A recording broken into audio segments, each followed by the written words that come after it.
Much love, and I'm Wayne Johnson with Doc and Queen Ministries, best-selling author of the book entitled Every Child Deserves a Father.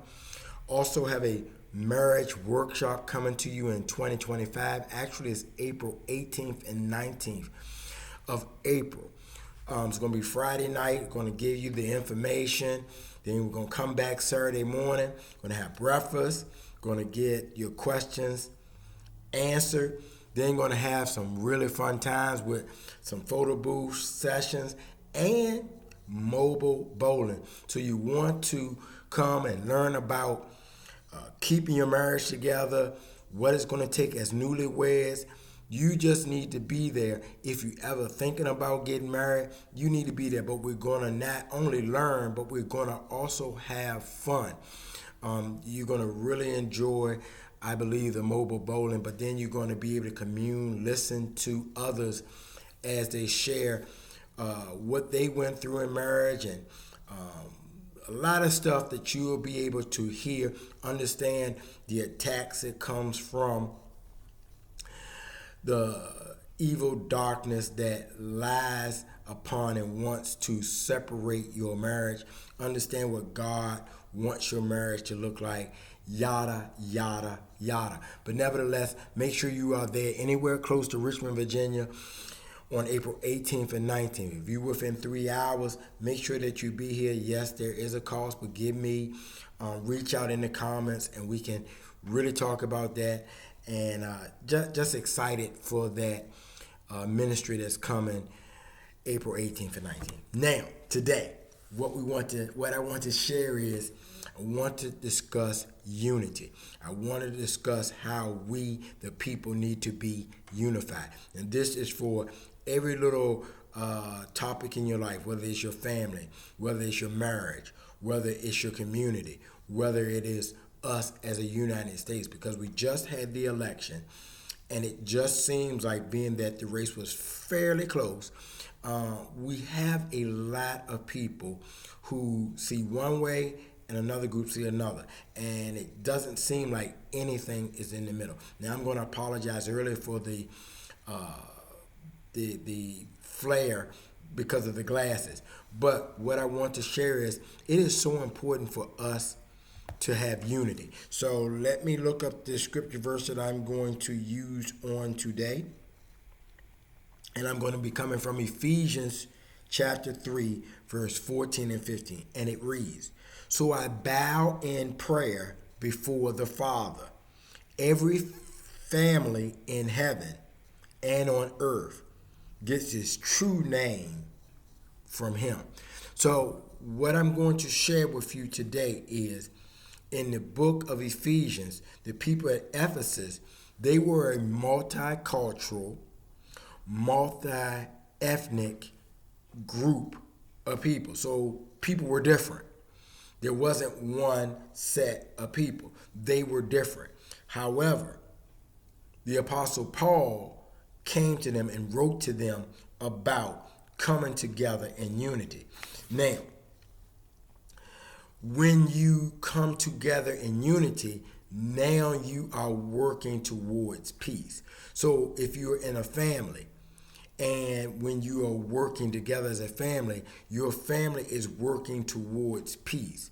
When you're in a marriage, and this is definitely for those who may be standing for the restoration of your marriage, and if the prodigal who was a prodigal come back, the key is when you two become unified, you are working towards peace. And that's ultimately what we want. We want love and peace. So it takes a lot. Now, what we see in our world is that despite many times the majority should be able to command and dictate and make things happen, a lot of times the majority doesn't come together, and that's why you have so few people. That's why a lot of times things happen where there's only a few at the top and so many at the bottom, because those people who are together aren't unified.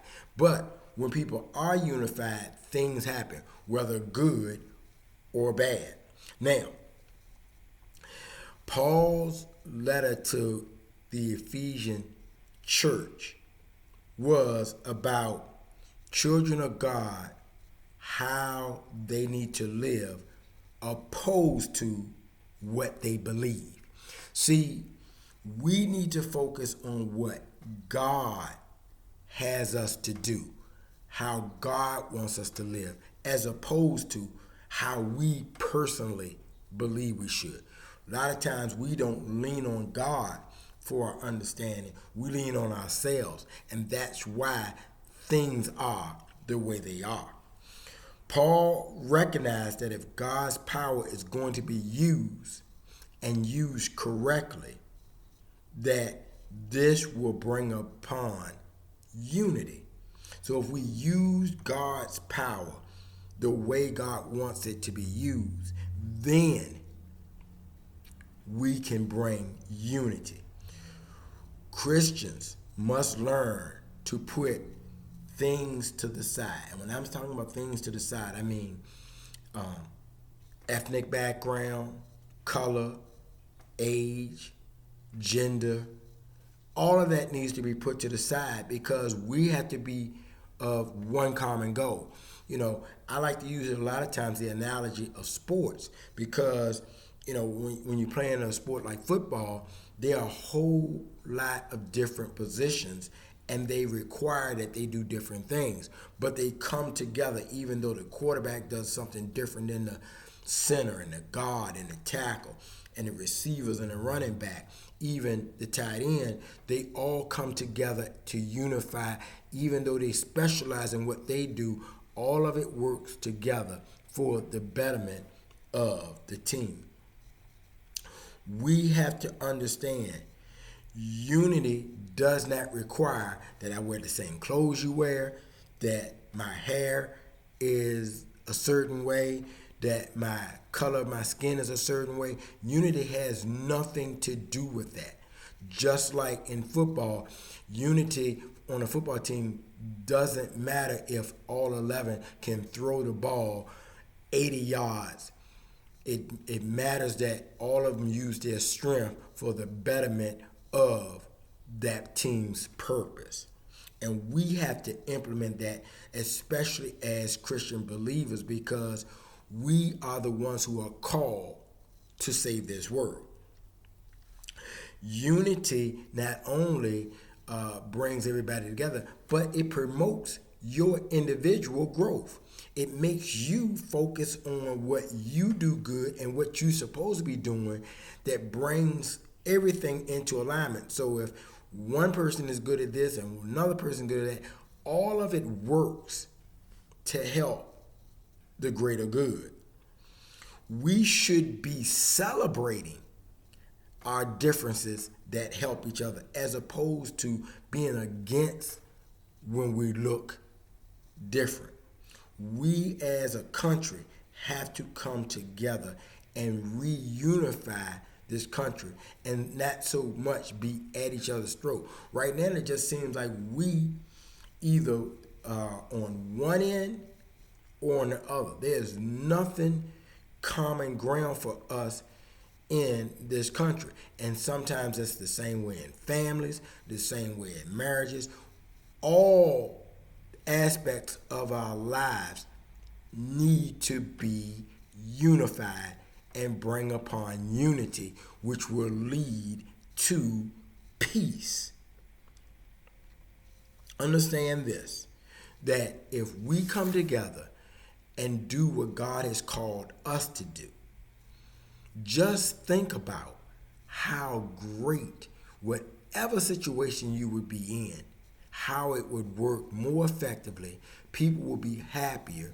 People will benefit. The peace that it brings. And then we can save those who are lost, because what it looks like is people going to want to be a part of that. Not only that, they will be able to see God's peace within us, unifying with other brothers and sisters. I hope that this message has helped. Take care, God bless, and once again, much love.